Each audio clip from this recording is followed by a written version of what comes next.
Yeah, you read that right. I'm going to show you how you can become better than 99% of people. I know it sounds like one of those motivational quotes, and yeah, it kind of is, and you might be thinking, your channel doesn't even have that many views, not many subscribers, it's not even big. And yes, you're right, but also, you're thinking about it the wrong way. I'm not saying I'm better than 99% of people. What really matters here is the pursuit of becoming better than 99%, and the journey that comes with it. One thing's true. If you follow these tips, you'll 100% be better than who you are right now. Make sense?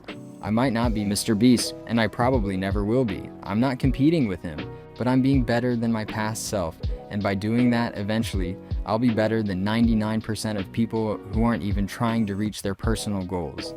Again, I know this all sounds cliche. It almost hurts to say it, but it's the truth, and you know it. Maybe right now you're thinking about all the things you once wanted to achieve but haven't yet. Maybe they feel far away, or even impossible. And I'm not here to throw some generic believe in yourself quote at you, but think about something you truly want to achieve. And now tell me, have you actually tried to reach that goal? Have you really gone after it like it was your only option in life? Have you put in real effort? I'm not here to judge, quite the opposite.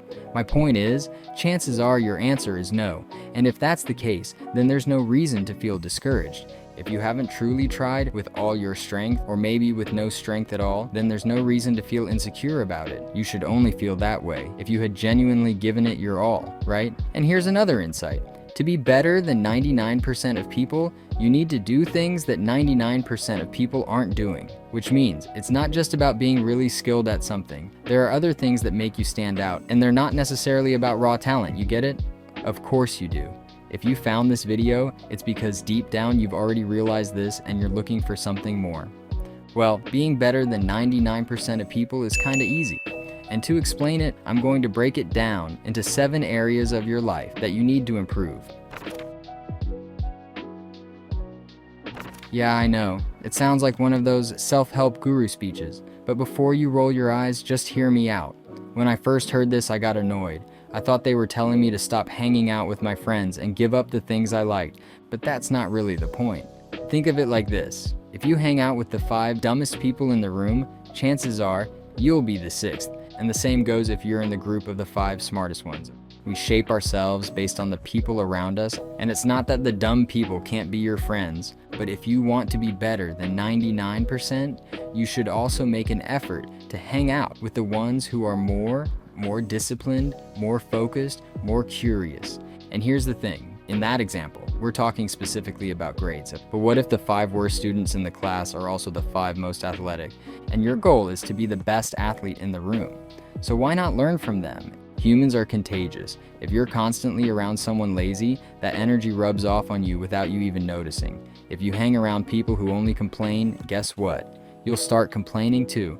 But if you surround yourself with people who are disciplined, energized, and productive, even without trying, you'll start leveling up. Your environment matters just as much. Some environments bring out the worst in us. If you want to drink less but you always meet your friends at the bar, you won't stop.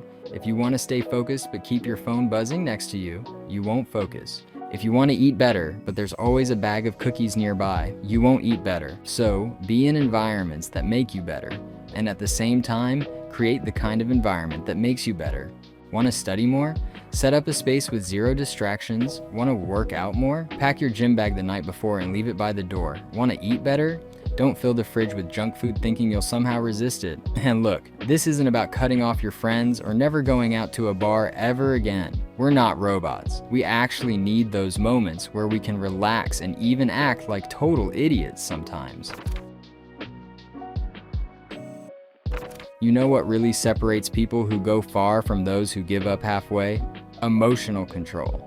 You can be the smartest person in the room, but if you don't know how to handle pressure, stress, or frustration, you're gonna freeze the moment things get hard.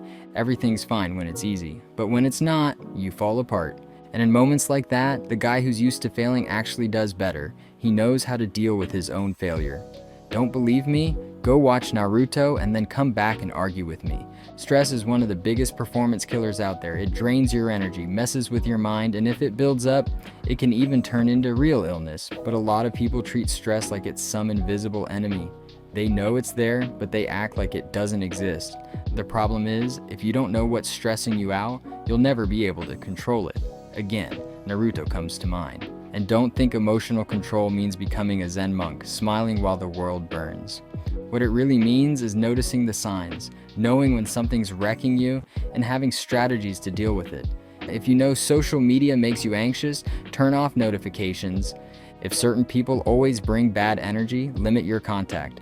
If you're constantly tired, maybe don't beat yourself up for lack of discipline. Maybe you just need more sleep. Most people don't even pay attention to how they're feeling. They live on autopilot. Woke up feeling off? There goes the whole day. Boss complained about something? Motivation's out the window. But you don't have to live like that. Emotional control starts with awareness. Just being able to name what you're feeling. And the cool thing is, this is something anyone can improve. The brain is trainable. Just like you train at the gym to lift heavier weights, you can train your mind to handle emotions better. One good exercise, keep an emotion journal. At the end of each day, write down how you felt, what lifted you up, and what brought you down. Sounds silly, I know, but over time, you'll start seeing patterns. You'll notice that 80% of your stress always comes from the same 2 or 3 things. And guess what? If you solve those 2 or 3 things, your life gets way better. That's emotional control. Stop running around putting out fires and figure out where the flames are coming from in the first place. And it's not just about removing stress, it's also about exposing yourself to things that make you stronger. Sometimes discomfort is necessary. Let's say you get some harsh criticism at work. If you freak out, you learn nothing. But if you take it in, let it sting, think it through, and make adjustments, you grow. That's the balance. Don't let emotions control you, but don't shut them off either. Because emotions are fuel. The problem is when you let the fuel leak and everything catches fire. So if you really want to be better than 99% of people, start by mastering yourself. Because in the end, it's not the world that takes you down. It's how you react to it. Want a fast way to become dumber, more anxious, and less productive? Easy, sleep poorly. Seriously, nothing wrecks your performance more than bad sleep. And you know what's worse? Some people actually brag about sleeping too little. No, my friend, you're not special. You're just wrecking your brain and haven't realized it yet. It's like driving with the gas light always on. Sleep is your brain's maintenance time. It's when it clears out toxins, organizes memories, balances hormones, and gets you ready to function again. If you cut that short, you're left with an engine sputtering, full of gunk, trying to run. And there's no big secret here. Adults need 7 to 9 hours of quality sleep. That means no waking up 100 times, no falling asleep with the TV on, no phone lighting up next to your face. Now, if sleep is the reset, movement is the upgrade, because working out isn't just about abs, aesthetics, or posting gym pics. Exercise literally rewires your brain. It boosts endorphins, dopamine, serotonin, the very chemicals that control your mood, your focus, and your motivation. Have you ever noticed how after a workout you feel lighter, more energetic, even more confident? That's not a coincidence. It's neuroscience. Your body was made to move. And when you ignore that, you pay the price with anxiety, stress, and even depression.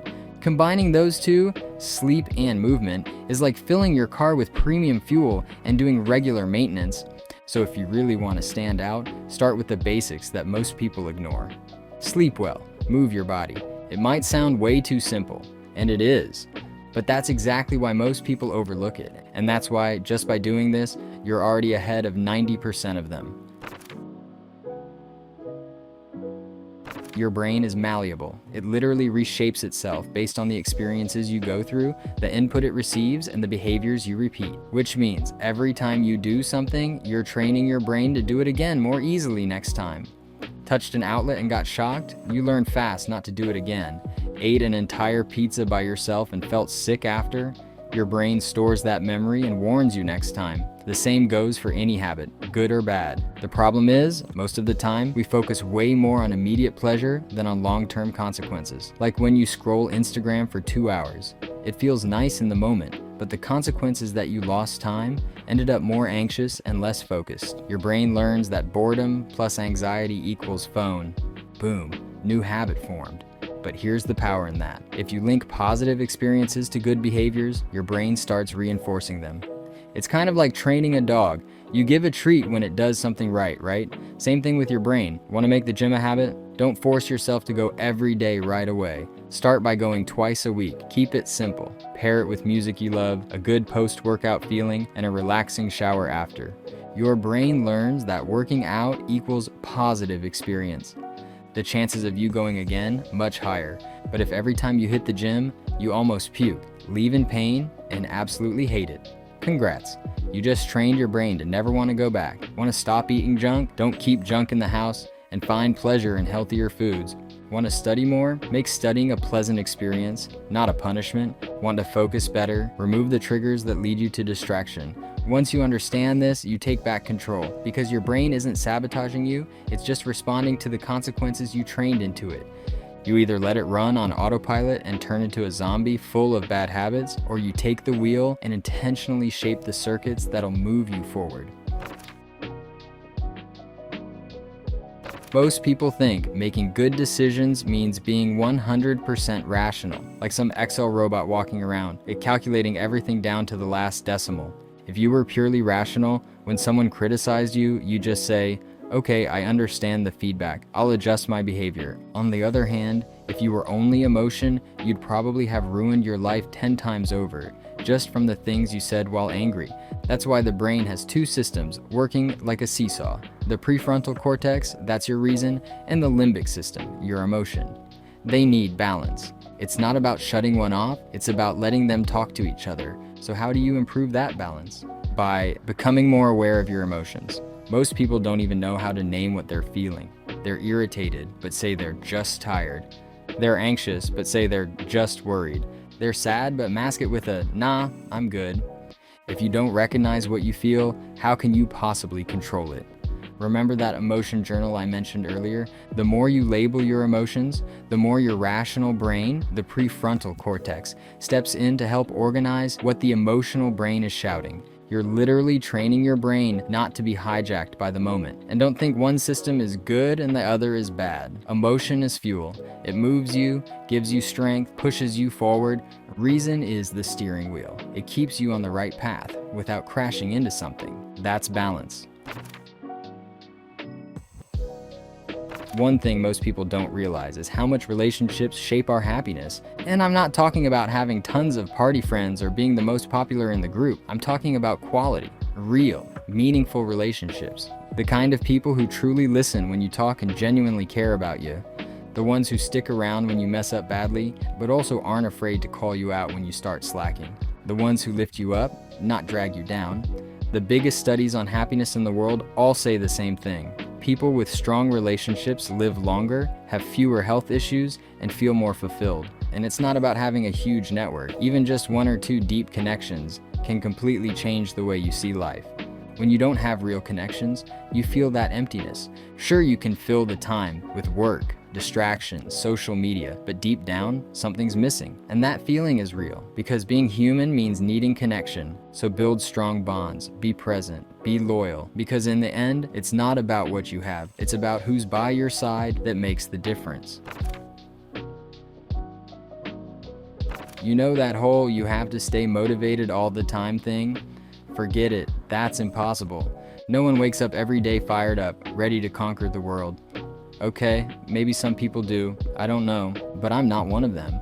And since this is my channel, I'm speaking from my own experience. My motivation comes and goes. The problem is that most people live stuck in two extremes. Either they're in full I want to change the world mode, or they don't even want to get out of bed.